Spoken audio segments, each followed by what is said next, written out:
ETF index mutual funds నేర్చుకుని stock మార్కెట్లో రాణించాలనుకుంటున్నారా? వెంటనే ఈ నెంబర్కి కాల్ చేయండి.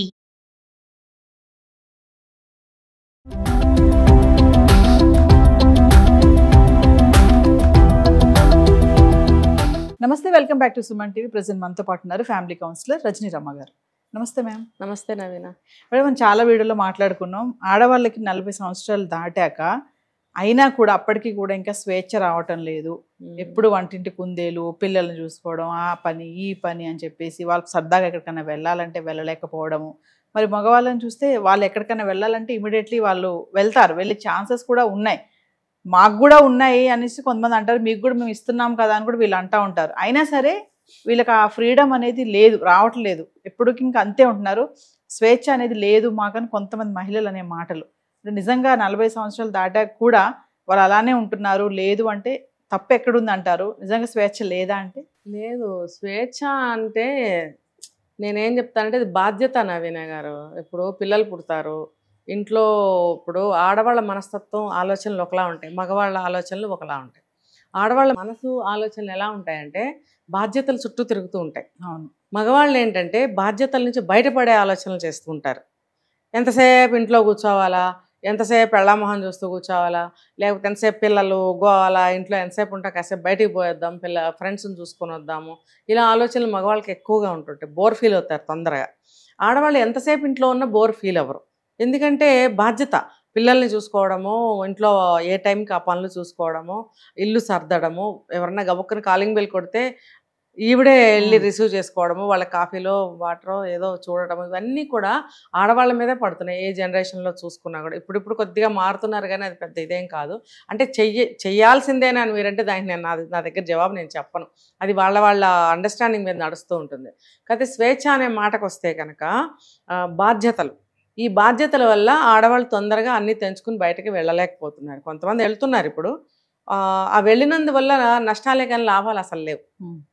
చూడండి, పిల్లలు ఉంటారు, ఉన్నప్పుడు ఆయన వెళ్ళిపోయాడని చెప్పి ఈమె కూడా వెళ్ళిపోయింది అనుకోండి, పిల్లల పరిస్థితి ఏంటి అక్కడ? అందుకని అంత తొందరగా ఆడవాళ్ళు తెంచుకుని వెళ్ళలేకపోతారు.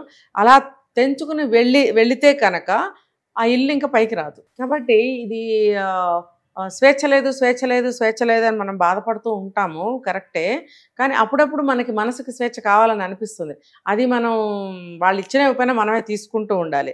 ఎలా అంటే మనకు కావాల్సిన ప్లేస్ కానీ, ఒక గుడి అవ్వచ్చు, మూవీ అవ్వచ్చు, లేదా ట్రిప్ అవ్వచ్చు, ఊరు చుట్టాలింటికి కావచ్చు, ఏదైనా ఒక చిన్న పార్టీకి, ఫంక్షన్కి, ఇలాంటివన్నీ కూడా మనం క్రియేట్ చేసి వెళ్దామని కూడా చెప్పచ్చు. చెప్పి అంటే కొంతమందికి చెప్తే కానీ అర్థం కాదు. కొంతమంది మగవాళ్ళే ఫ్రీక్వెంట్గా ఏదో ట్రిప్ వేసి ఫ్యామిలీని తీసుకెళ్లే వాళ్ళు ఉన్నారు.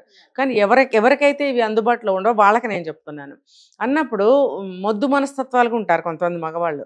అబ్బా హాయిగా వండుతుంది, తింటున్నాను, ఫోన్ మాట్లాడుకుంటున్నాను, ల్యాప్టాప్ కొట్టుకుంటున్నాను, ఫ్రెండ్స్ దగ్గరికి వెళ్తే వెళ్ళొస్తున్నాను, మళ్ళీ ఇంటికి రాగానే తలుపు కొడితే తీస్తుంది, టైంకి పెట్టేస్తుంది, అబ్బా హాయ్ బిందాస్, ఎక్కడికి వెళ్ళాలనిపించదు.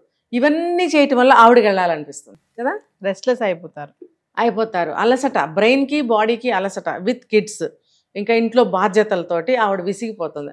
అన్నప్పుడు ఆవిడకి ఒక విరామము ఇది కావాలని అతను ఆలోచించాడు అంతే. 100కి ఒకళ్ళిద్దరు ఉన్నారేమో, వాళ్ళ గురించి మనం మాట్లాడద్దు, ఆలోచించాలని నేను ఇక్కడ చెప్తున్నాను. లేకపోతే ఈ టైటిల్ పెట్టుకుంటాం మనం, మాకు స్వేచ్ఛ లేదు స్వేచ్ఛ లేదు స్వేచ్ఛ లేదు. స్వేచ్ఛ అనేది ఒకటి ఇచ్చేది కాదు, అర్థమైందా? అది ఉన్న ప్రతి వ్యక్తికి కూడా స్వేచ్ఛ అనేది ఉంటుంది. దాన్ని ఎలా ఉపయోగించుకోవాలి, ఎలా మనం అవైల్ చేసుకోవాలని ఆలోచించడంలోనే మనకు స్వేచ్ఛ వస్తుంది. ఇప్పుడు టైం తీసుకుని మనం కూడా ఎక్కడికైనా వెళ్దామని పురమాయిస్తే తీసుకెళ్లే వాళ్ళు కొంతమంది ఉంటారు, పురమాయించినా తీసుకెళ్ళిన దరిద్రులు కొంతమంది ఉంటారు. సో వాళ్ళ పరిస్థితిని బట్టి మనం ప్లాన్ చేసుకుని మెల్లగా చెప్పి ఇలా వెళ్దాం, ఒక ప్లాన్ చేసుకుని మనం ఒక ఏమంటారు సలహాలాగా ఏమన్నా అనుకోండి అంటే కనుక అందరూ బయలుదేరుతారు. అంటే అది కూడా కొంతకాలానికి రిస్క్గా అనిపిస్తుంది. ప్రతిసారి నేనేనా అనిపిస్తుంది. మరి వాడికి తట్టదు, ఏం చేస్తావు? ఇప్పుడు పిల్లల్ని తీసుకుని వెళ్ళాలి, నీకు వెళ్ళాలనిపిస్తుంది, అతను పలకడు, ఏం చేస్తావు? ఒక్కళ్ళమే వెళ్ళి వస్తే కూడా అంత ఆనందంగా ఉండదు, భర్తతో వెళ్తే బాగుంటుంది అనిపిస్తుంది. అలాంటప్పుడు ఏం చేయాలంటే మనమే కొంత అలవాటు చేసి వెళ్దాం అని అంటూ ఉంటే వాళ్ళు కూడా కొంతకాలానికి మారే ఛాన్స్ ఉంది. మారద్దులే బాబు, కాస్త కనీసం పిలిచినప్పుడల్లా వస్తూ ఉండు అన్నే రాజీ మార్గానికైనా మనం వచ్చినట్టయితే అతన్ని సదరు భర్తని మనం తీసుకుని వెళ్ళొచ్చు అనమాట. దాన్ని మనం స్వేచ్ఛ కోల్పోయామని అనుకోవాల్సిన అవసరమే లేదు. అంతా మన చేతిలోనే ఉంటుంది. నువ్వు గంటలో పని చేయాలంటే గంటలో చేయగలవు, 4 గంటల్లో చేయాలంటే 4 గంటల్లో చేయగలిగే కెపాసిటీ స్త్రీలకు ఉంటుంది. కాబట్టి ఏడవలసిన పని లేదు, రిస్క్గా ఫీల్ అవ్వాల్సిన అవసరం లేదు, బాధపడాల్సిన అవసరం లేదు, ఏదో పోగొట్టుకున్నామని డిప్రెషన్లోకి వెళ్ళాల్సిన అవసరం లేదు. అన్నీ మన చేతిలోనే ఉన్నాయి. అరే నేను ఇప్పుడు వెళ్ళాలనుకుంటున్నాను, మీరు ఉండాలి, టైంకి ఉండండి, ఇవాళ ప్లాన్ చేస్తున్నాను, ఇవాళ ప్రోగ్రామ్ పెడుతున్నాను, మనందరం కలిసి ఫలానా చోటకి వెళ్ళాల్సిందే. అంటే మనమే నేర్పడం లేదు, అంతే. మనమే నేర్పిస్తే లాక్కోవడమే. అంతే. మర్యాదగా ఇవ్వు, నువ్వు ఇవ్వలేదనుకో నేను లాక్కుంటా. ఇప్పుడు మర్యాదగా ఇస్తే మనకి వెళ్ళండి గుడ్, లేదనుకో లాక్కున్నాం అనుకో వాడు ఏం చేయలేడు. లాగేసుకున్నాను నేను మీ దగ్గర, ఏం చేస్తారు మీరు? చూస్తా కూర్చోవడమే. నాకు కావాల్సిన నేను తీసుకుని పర్స్ మీకు ఇచ్చేస్తా. అంటే మనకి మనమే అంతే ఆలోచించేసి అతి త్యాగాలు చేసేసి మన స్వేచ్ఛను మనమే పోగొట్టేసుకుంటున్నాం అంటే అంతే. అంతే అంటే నేను చెప్పాను కొంతమంది దరిద్రులు ఉంటారని, ఆ దరిద్రులు ఇందులోకి తీసుకురాకండి. అంటే వాళ్ళు దేనికి లొంగరు అనమాట. ఒక ఎంజాయ్ చేద్దామని ఒక నవ్వడం, ఒక జోక్ వేసినా నవ్వడం, ఒక సినిమాకి వస్తానంటే తీసుకెళ్ళమంటే తీసుకెళ్ళాడు, చుట్టాలింటికి వెళ్దామంటే వద్దంటాడు, ఒక ట్రిప్కి వెళ్దామంటే వద్దంటాడు, డబ్బు లేదా అంటే ఓ సత్యంత ఉంటుంది వెనకాల, కానీ ఖర్చు పెట్టడం, డబ్బు ఖర్చు పెట్టడం ఇష్టం లేదా అంటే కాదు, మళ్ళీ వాళ్ళకి ఇష్టమైన వాళ్ళకి బాగానే ఖర్చు పెట్టుకుంటాడు. అన్నెసరీ అనిపిస్తుంది అనమాట. ఇదంతా రిస్క్లు అందరిని తీసుకుని వెళ్ళాలి, ఇప్పుడు అనవసరం డబ్బు ఖర్చు, ఎవడెళ్తాడా, ఇలా ఆలోచించే వాళ్ళకి లాక్కోవాల్సిందే. లాక్కుని వాడిని ఒక తాడు కట్టి వాడిని కూడా డబ్బాలు వేసుకుని తీసుకుపోవడమే. చచ్చినట్టు స్టీరింగ్ ముందు పడేస్తే వాడు డ్రైవ్ చేస్తుంటాడు. అంటే నేను ఎందుకు చెప్తున్నానంటే ఇది ఇలాంటి వాళ్ళు ఉన్నారు. అలా ఫ్యామిలీని బాధ పెట్టే వ్యక్తులు ఎవరైతే ఉన్నారో వాళ్ళకి ఇంకా ఉపాయం ఇది ఒక్కటే.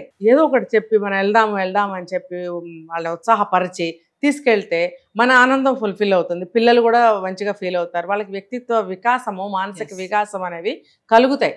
నెలకొకసారైనా పిల్లల్ని అలా తీసుకెళ్తూ ఉండాలి. అది వాళ్ళ వికాసానికి ఎంతో ఉపయోగపడుతుంది, హెల్ప్ అవుతుంది. భార్యకు కూడా వికాసం కావాలిగా. ఆమె జాబ్ చేస్తుంది అనుకోండి, ఆఫీస్కి వెళ్తుంది అనుకోండి, అక్కడ కూడా 4 గోడల మధ్యనే ఉంటుందిగా. అఫ్కోర్స్ అతను కూడా 4 గోడల మధ్యన కూర్చొని ఉద్యోగం చేస్తాడు.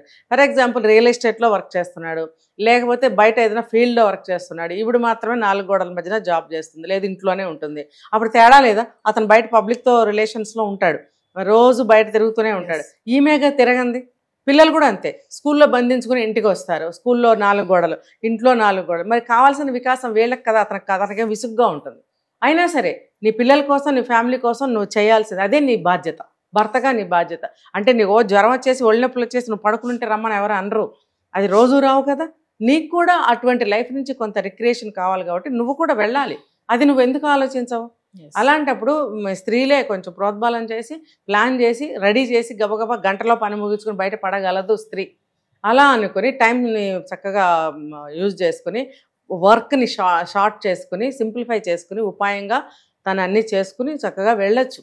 ఆ ఉపాయం లేకపోతే ఇలా ఆలోచించి నేనెందుకు తీసుకెళ్ళాలి అనుకునే వాళ్ళు కూడా ఉంటారు. ఇలా 2 విధాలుగా అనుకుంటే నష్టపోయేది మాత్రం మనమే. అప్పుడు మనం అనుకుంటాం స్వేచ్ఛను కోల్పోయామని. మనం ఏం కోల్పోలేదు, ఎవ్వరు లాక్కోరు మన స్వేచ్ఛని.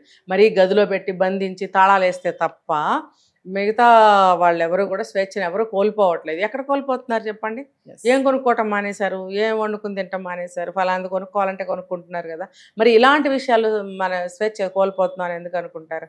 కాకపోతే ఏంటనంటే ఇంట్లో ఎప్పుడు చూసినా వర్క్ ఉంటే ఆమెకి ఎప్పుడు విశ్రాంతి, ఇంట్లో ఎవరు కూడా చేసేవాళ్ళు లేరు, ఆమెకు పని చేసి విశ్రాంతి దొరకదు, విసుగు పుడుతుంది. అప్పుడు కూడా నాకు స్వేచ్ఛ లేదని అనుకుంటారు. అది స్వేచ్ఛ లేకపోవడం కాదు, విశ్రాంతి లేకపోవడం. నేను చెప్పా, ఇప్పుడు నువ్వు ఎంత పనినైనా గంటలో కుదించుకోవాలన్నా కుదించుకోగలుగుతావు. 4 గంటలు పొడిగించుకుని చేయాలనుకున్నా నువ్వు చేసుకోగలిగే కెపాసిటీ నీ దగ్గర ఉన్నప్పుడు నీకు విశ్రాంతి కానీ లేకపోతే స్వేచ్ఛ కానీ నీ దగ్గరే నీకే దొరుకుతుంది. అది అందరూ కూడా మనసు పెట్టి ఆలోచిస్తే ఉపాయంగా దొరుకుతుంది. Thank you ma'am.